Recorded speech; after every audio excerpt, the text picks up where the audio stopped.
I just think when he was born, you know, we didn't know what his life would be like.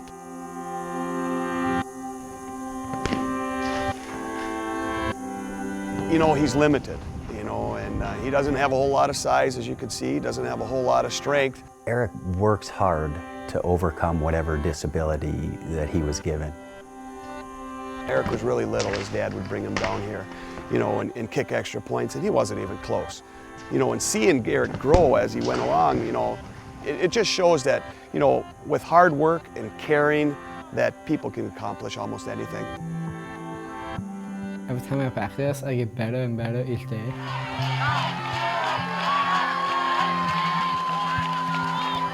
He's our extra point kicker.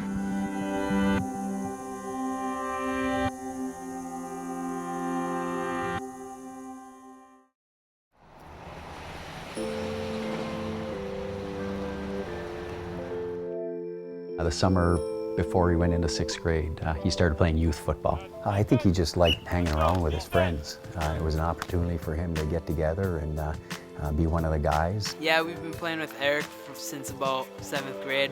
He's honestly one of the funniest kids I know. He's got a smile on his face a lot. You could be having probably one of the worst days of your life, and Eric will find a way to boost you up a little bit. He does this signature little shoulder tap. He likes to do this when he's behind you, tap you on the back. He's always coming and tapping me on the shoulder and going one way and I look the other way, and he does that in the hallway all the time. He keeps things kind of light in the locker room and light out on the field. We always ask Eric how many girlfriends he has, and he gives us the same answer every time. He tells them that he has more than us. So he's always got more girlfriends than we do.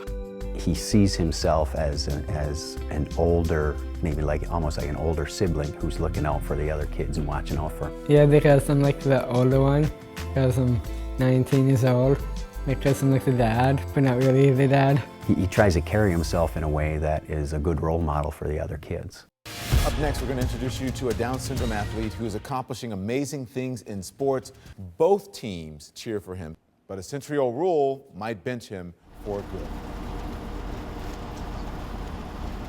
You know, you can't be 19, you know, past September 1st of your senior year. And Eric, because he was held back, you know, early in his career, because of his disability, he's 19 right now. And by our state standards, you know, he's ineligible. When Mr. D and all of them told us that Eric might not be able to play, we were really upset about that because we love having Eric on the team because of all the motivation and support he gives us. His dad was turned down for, you know, a couple of years and saying it's not going to happen. And no one really gave us a chance of convincing them to change their rules. 23 other states in our country, you know, allow for a waiver to be applied for. We started our conversations with the MHSAA, and we really didn't say anything about it until right before probably his junior year. Up until last spring, we thought it was the last avenue that his dad took, and that was turned down. He started asking, you know, Dad, you know, did they change the rule? Or am I going to get to play next year?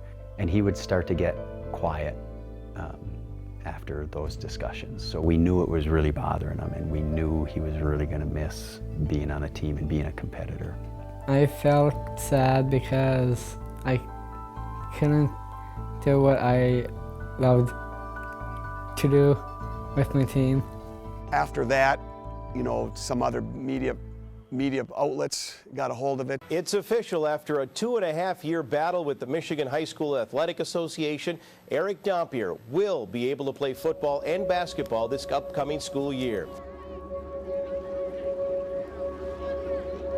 Before the game, it was our first home game of the year, and some community members set up a tailgate party, you know, because this was a big production for the last year about let Eric play, and they had t-shirts made up, let him play. Coach Olson knows what he's capable. He knows when to put him in.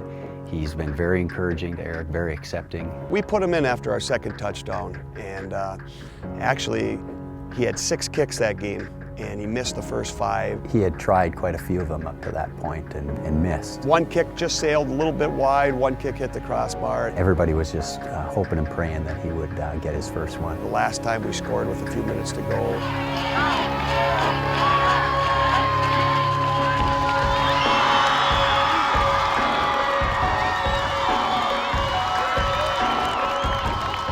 First of all, it was a great sense of relief for him to finally get one on the varsity team. And yeah, I noticed Coach Olson was as excited as anyone, if not more so. On the sidelines, I think I was jumping up and down with my arms up. It was just a culmination of all the hard work that went in for the last couple of years.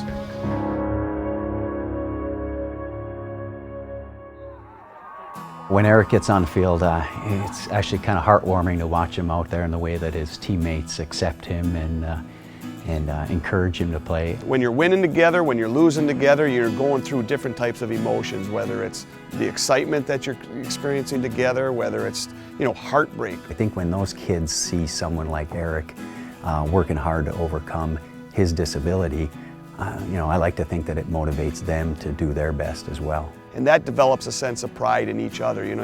The best teams you have are the ones that are more family oriented, that care about each other. I have no doubt in my mind that this group of seniors in our grade will be friends for the rest of our lives. When you care about something, when you care about somebody, good things can happen.